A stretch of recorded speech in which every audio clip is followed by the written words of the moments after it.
심령의 비통히 여기고 불쌍히 여겼습니다. 예수께서 눈물을 흘리시더라. 눈물을 흘리면서 심령의 비통히 여겼어요. 예수님이 슬퍼했습니다. 자, 여러분, 그럼 여기서 예수님이 슬퍼한 이유가 무엇일까요? 우리 인간들이 이 사망 권세 앞에서 어쩔 수 없는 그 사망 권세 앞에서 슬픔을 이기지 못하는 우리 인생들을 보면서 예수님도 그 사망 권세 앞에서 같이 눈물을 흘리셨습니까? 지금 마리아도 울고 마르다도 울고 동네 사람도 울고 다 일가 친척들 울고 예수님까지 울었어요. 과연 예수님의 울음도 그들과 똑같은 울음이었냐고요? 눈물이었냐고요? 여러분, 우리가 성경을 자세히 연구하면 예수님의 눈물은 그 눈물이 아니었습니다. 사망 권세 앞에서 무릎을 꿇는 그 눈물이 아니었어요. 예수님의 눈물은요, 무슨 눈물이었어요? 예수를 믿지 않는, 예수가 그리스도라고 믿으면서도 말로는 고백하면서도 완전하게 100% 믿지를 못하는 거예요. 지금 우리 주님은 살리실 것을 확증하고 지금 살리려고 하는데 사람들은 믿지를 않았어요. 예수님의 눈물은 예수 그리스도를 믿지 않는 우리 인생들의 믿음 없는 것을 보고 눈물을 흘리는 거예요. 그렇게 잘 믿는데도 불구하고 오늘날도 마찬가지입니다. 우리가 예수님 얼마나 잘 믿는, 예수 안에서 또 기쁨이 넘치죠. 그러나 자세히 살펴보면요, 안 믿는 부분이 있어요. 못 믿는 부분이 있습니다. 그 무엇일까요? 사람마다 조금 다를 수 있지만 우리는 원격적으로 그렇게 배워왔어요. 교회가 그렇게 가르쳤다고요. 안 되는 부분이 있다는 겁니다. 그때는 오순절 때 그때는 됐지만 지금은 안 된다는 거죠. 성경은 그러나 말씀합니다. 우리 예수 그리스도는 어제나 오늘이나 영원히 동일하시다고 말씀하고 있다는 사실을 믿으시기를 주의 이름으로 축원합니다. 우리 주님은 그 눈물을 흘리시고 무덤에 가서 나사로를 살려내는 것입니다. 무덤 문을 옮겨 놓아라. 사람들은 다 말리죠. 죽은 지 사흘이 되었습니다. 썩어서 냄새가 나고 물이 흐릅니다. 5장 6번 4장이 다 썩었다는 거예요. 이제는 끝났다는 거죠. 방금 죽은 자를 살린 것도 방금 죽은 것도 아니라는 것입니다. 그러나 우리 주님은 말합니다. 무덤 굴문을 옮겨라. 굴문을 옮겼을 때 우리 주님 말씀합니다. 나사로야 나오너라. 할렐루야.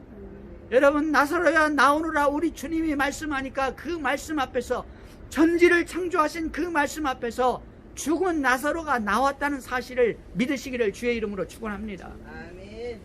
여러분, 우리 주님은 죽은 자를 살리는 창조주 하나님이신 것을 믿으시기를 주의 이름으로 축원하는 것입니다. 아멘. 우리 주님이 누가복음 18장 8절에서 이렇게 말하고 있어요. 그러나 인자가 올 때 세상에서 믿음을 보겠느냐? 우리 주님이 기뻐하는 것은 믿음입니다. 믿음. 반드시 믿음입니다. 우리 주님은 썩어서 물나는 냄새나는 썩어버린 이 나사로도 살려서 우리에게 예수님의 능력과 은혜와 사랑을 보여주신 것입니다.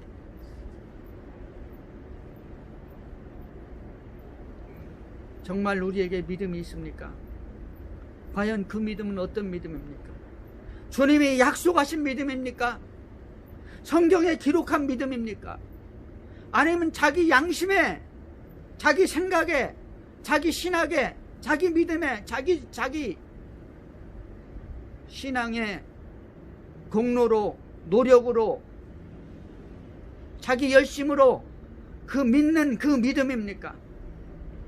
성경은 말하는 것입니다. 우리의 모든 죄와 우리의 모든 허물과 우리의 모든 질명을 예수님께서는 다 짊어지셨다는 것입니다. 자신이 다 가져갔다는 것이죠. 자신이 다 담당하셨다는 것입니다. 여러분, 우리는 죄가 없습니다. 우리에게는 더 이상 질병이 없는 것입니다. 우리 주님이 짊어지셨기 때문인 것입니다. 우리는 믿고 그것을 주님께 맡기면은 이 믿음의 역사가, 우리 주님의 약속의 말씀의 믿음의 역사가 우리에게 나타날 줄로 믿습니다.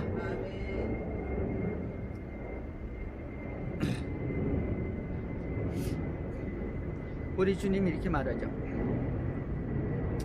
누구든지 나로 말미암아서 실족하지 아니하는 자는 복이 있도다 그랬어요. 실족하지 아니하는 자는 복이 있도다. 나를 믿고 실족하지 않은 자는 복이 있다. 실족은 뭐예요? 넘어지는 것이죠. 실족은 절벽에서 떨어져서 죽어버리는 거예요. 실족이라는 것은 넘어져가서 무릎이 깨지는 것입니다. 다시는 일어나지 못하는 거예요. 우리가 예수 믿을 때 어떤 것에 대해서는, 어떤 방면에 대해서는 이것은 안 된다고 이미 실족하고 있는 거예요. 죽으면 구원받는다는 것만 믿는 거예요.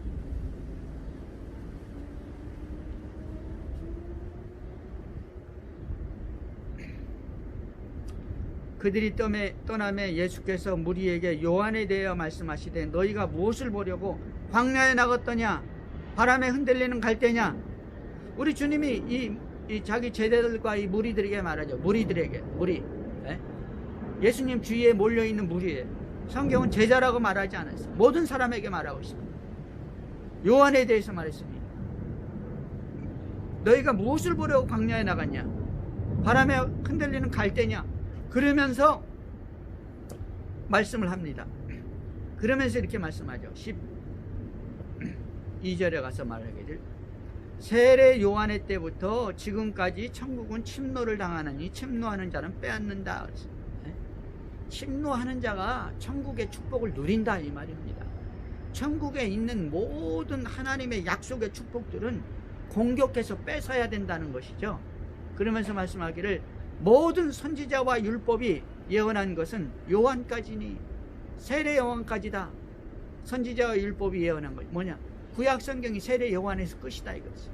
율법이 끝이다 이것입니다. 율법이, 선지자도 끝이고 율법도 끝이라는 거. 언제? 세례 요한. 그러면서 여기 중요한 말씀을 합니다. 14절에 만일 너희가 즐겨 받을진대 믿음으로 믿으면 내 말을 믿는다면 너희가 만일 즐겨 받을진대 오리라 한 엘리야가 곧 이 사람이라 라고 우리 주님이 확증하고 계시는 것입니다. 오리라 한 엘리야가 곧 이 사람이라. 여기서 오리라 있잖아요. 오리라. 오늘 제목이에요. 이것이 오리라가 뭐랍니까? 오리라 한 그 사람이 당신입니까? 묻는 거예요. 세례 요한이 오리라 한 그 사람이 당신입니까? 오리라 한 그 사람이 뭐예요? 오늘 주님이 말하기를 오리라 한 엘리야가 곧 이 사람이라. 그러니까 세례 요한이 묻는 이 오실 그이가 당신입니까? 이 말은 당신이 엘리야입니까? 이 구약 성경이 약속한 예수님 그리스도 오기 전에 오시는 엘리야가 당신입니까? 라고 묻는 거예요. 여러분 놀라운 사실은요, 세례 요한은 자기가 사역을 하면서도요 자기가 엘리야인 것을 몰랐습니다. 그리고 자기가 스스로 너는 누구냐? 네가 그리스도냐? 네가 엘리야냐? 그러니까 세례 요한이 그랬죠. 나는 그리스도가 아니다. 내 뒤에 오시는 이는 나는 물로 세례를 주지만 내 뒤에 오시는 성령으로 세례를 주신다. 불로 세례를 주신다. 나는 그 신발끈을 메고 풀기도 감당할 못할 이 아주 미련하고 비천한 자다. 이렇게 고백을 하죠. 그러면서 예수님이 세례받고 오실 때 말하기를 보라 세상 죄를 지고 가는 하나님의 어린 양이다 라고 자기가 고백을 했어요. 하늘에서 내리는 성령을 받습니다. 근데 이 세례 요한은요 예수님에 대해서 나중에 자기가 스스로 고백했음에도 불구하고 예수님의 그리스도인 것을 믿지를 못했고 자기가 엘리야인 것을 믿지도 못했어요. 알지도 못했습니다. 네가 엘리야냐? 그러니까 나는 엘리야가 아니라 나는 그냥 광야에서 소리 지는 소리다 그랬습니다. 거짓말한 게, 나는 이 성경 읽을 때 이 사람이 이렇게 좀 일부러 거짓말을 했나 일부러 이렇게 생각했는데 그게 아니었어요. 그는 자신을 모르고 있었습니다. 왜 그랬습니까? 세례 요한은요 성령에 그냥 감동을 받아서 성령께서 가르쳐 주는 것만 아는 거예요. 가르쳐 주는 것만. 그러나 이미 그는 엘리야의 사역을 하고 있는 것입니다. 말라기 4장 5절에서는 이렇게 말하고 있어요. 보라, 여호와의 크고 두려운 날이 이르기 전에 내가 선지자 엘리야를 너에게 보내리니 이게 무슨 말이니까 선지자 엘리야 왔다 갔잖아요. 이미 오래전에 몇백 년 전에. 그런데 성경은 말하기를, 말라기는 말하기를 여호와의 크고 두려운 날, 예수 그리스도 오시는 날입니다. 오시는 날. 여기서는 크고 두려운 날은 두 가지예요. 초림과 재림을 다 예언하고 있어요. 특별히 이 초림, 우리 주님이 오시는 날인 초림할 때도 뭐가 와요? 재림할 때도 엘리야가 오지만 크고 두려운 날이 이르기 전에 내가 선지자 엘리야를 너희에게 보내리니. 이 엘리야가 와서 하는 사역이 뭡니까? 그가 아버지의 마음을 자녀에게 돌이키고 자녀의 마음을 그 아버지에게 돌이키리라. 아니, 아버지하고 자녀하고 마음이 틀어진 가정이 얼마나 돼요? 어쩌다 있을 수 있죠. 그러나 부모와 자녀의 마음은 항상 서로 통하게 돼 있죠. 근데 여기서 말하는 건 뭡니까? 그가 아버지의 마음을 자녀에게 돌이키고 자녀의 마음을 그 아버지께 돌이키게 하리라. 여러분, 이 말은 무슨 말이니까 하나님 아버지를 말하는 겁니다. 자녀라는 것은 자기 백성을 말하는 거예요. 하나님 아버지의 마음을 그 자녀에게 돌이키게 하고 400년 동안 우리 하나님께서 묵묵부답하셨잖아요. 이제는 세례 요한 엘리야가 와가지고 아버지의 마음을 자녀에게 돌이키게 하고 자녀들의 마음을 그들의 아버지께 돌이키게 하리라. 이게 세례 요한의 사역이에요. 세례 요한의 사역. 돌이키지 아니하면 두렵건대 내가 와서 저주로 그 땅을 칠까 하노라. 엘리야가 안 오면 안 된다 이거예요. 엘리야가 반드시 와가지고 예수의 사역을 준비를 해야 돼요. 예수님 앞에 와서 나팔을 불어요. 하나님의 마음을 감동해야 되고 백성들의 마음을 감동시켜야 된다는 것이. 하나님의 예수님이 그리스도가 와서 하시는 사역 위에 길을 갖다가 높은 곳은 낮게 하고 골짜기는 도두게 하고 평탄한 길을 이루어라. 이게 엘리야의 사역, 세례 요한의 사역인 것입니다. 자, 그러면 성경은 또 이렇게 말하고 있죠.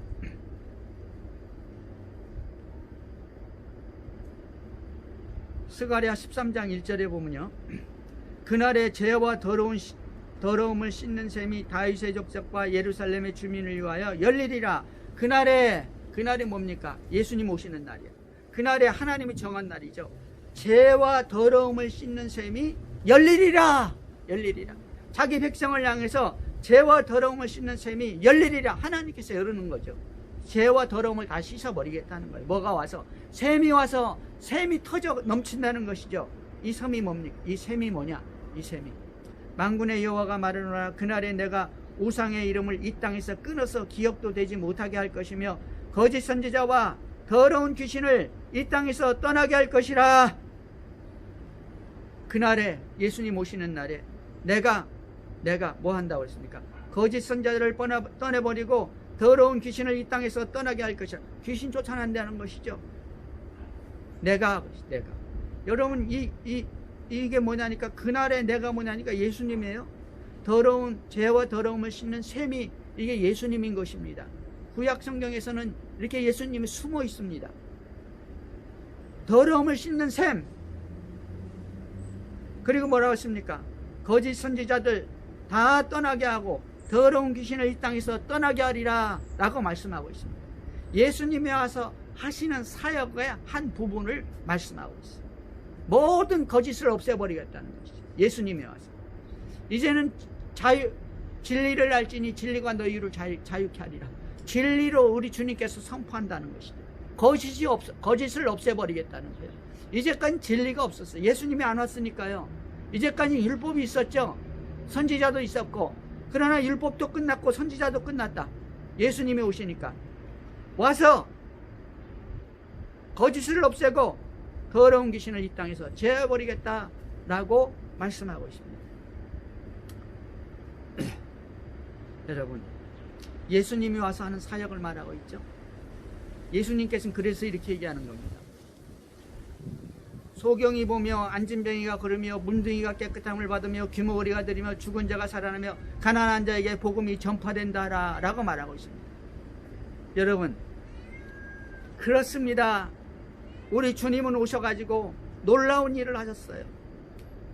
엄청난 일을 했는데 모든 개인에게 모든 자기 백성들에게 자유와 해방을 주셨어요. 죄와 허물에서 그리고 질병에서 완전한 자유를 누리게 하신 것입니다. 우리는 바로 이 놀라운 우리에게 주시는 약속의 축복을 누려야 될 줄로 믿습니다. 여러분, 이 세례 요한은요, 지금 예수님이 누구냐니까, 예수님이 하는 일이 아무것도 없고 돌아다니면서 병 고치고 귀신 쫓아내고 뭐 그런 일만 하고 있잖아요. 그 예수님이 뭔가를 해야 되는데 아무것도 안 하고 있어요. 자기가 세례 요한이 올 때는 구약의 메시지입니다. 이것이 율법의 메시지예요. 그 세례 요한을 확인하기를 원했어. 확인하기. 과연 오실 그이가 당신입니까? 당신이 엘리야입니까? 이 말이에요.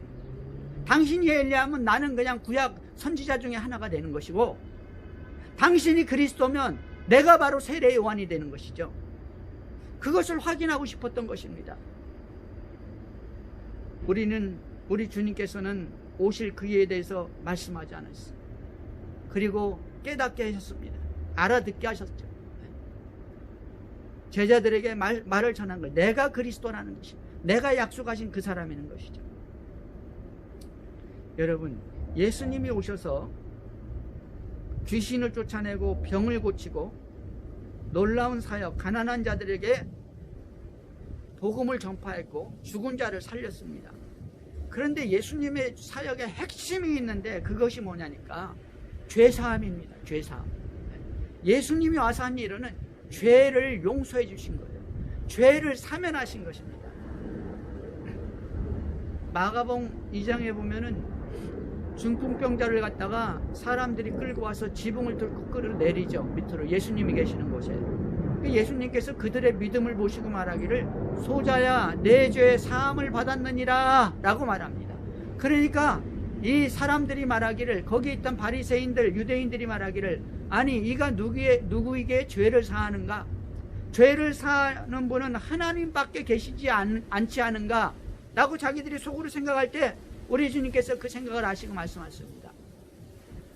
야, 죄사함을 받으라 하는 말과 내 침상을 들고 걸어가라는 말, 어느 말이 쉽겠느냐? 그러나 내가 너희에게 말하고자 하는 것은 인자에게 죄사함의 권세가 있는 것을 너희로 알게 하려 함이라 라고 말씀하고 있어요. 나에게는 죄사함의 권세가 있다는 것입니다. 여러분, 예수 그리스도의 사역 중에 핵심 중에 핵심은 뭐냐니까 죄사함의 권세인 것을 믿으시기 바랍니다. 우리 주님은 우리에게 오셔가지고 말씀하기를 내가 너희를 죄를 사해 주라는 것입니다. 구약 성경의 약속의 말씀과 같이 내가 너희 허물을 짊어졌고 너희 죄악을 짊어졌고 너희 질병을 짊어졌어. 내가 너희 죄를 사하기 위해서 십자가에 달리기 위해서 왔다는 것입니다. 여러분, 예수 그리스도가 십자가에 달려서 내 죽음과 내 허물과 내 저주와 내 이 모든 죄악과 질병을 가지고 짊어지고 십자가에 죽으셨다는 것을 믿으시기를 주의 이름으로 축원합니다.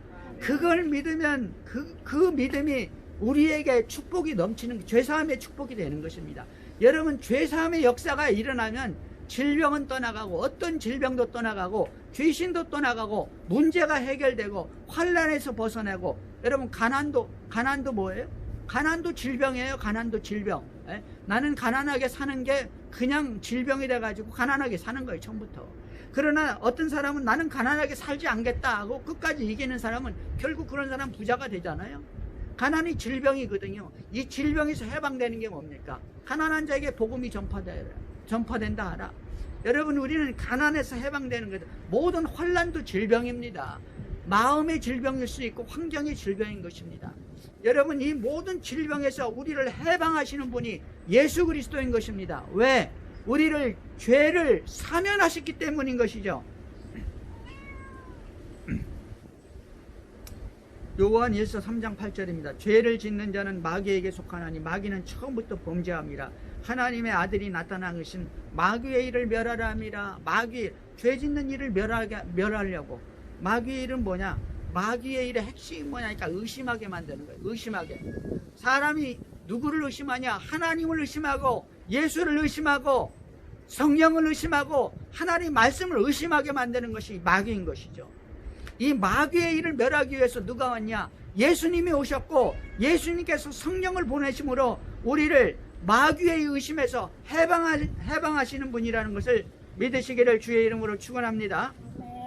여러분, 그래서 마태복음 16장 9절, 죄에 대하여라면 나를 믿지 아니하며 죄의 핵심은 뭐니까 예수 안 믿는 것이라는 것이죠. 여러분, 우리는 우리 남편이 뭐 하는지, 우리 아내가 뭐 하는지, 우리 아버지가 뭘 하는지, 뭘 하는 사람인지 다 알잖아요. 직장인인지 사업하는 사람인지 농사를 짓는 사람인지 연예인인지 뭐 하는 사람이 다 알죠. 사랑하는 성도 여러분, 우리 믿는 자들은 예수 그리스도가 뭐 하는 분인 것을 아시기를 주의 이름으로 축원합니다. 우리 주님은 우리에게 오셔서 죄사함의 권세를 베푸는, 죄를 사면해 주는 것. 사면, 완벽하게 사면. 여러분, 감옥에 있는 사람도 사면 받으면 어떻게 돼요? 네? 감옥에서 나오잖아요. 우리 주님은 죄를 사면했어요. 죄를 사면함으로 말미암아서 병에서 해방되고 귀신에게서 해방되고 가난에서 해방되고 환난에서 해방된다는 사실을 믿으시기를 주의 이름으로 축원합니다.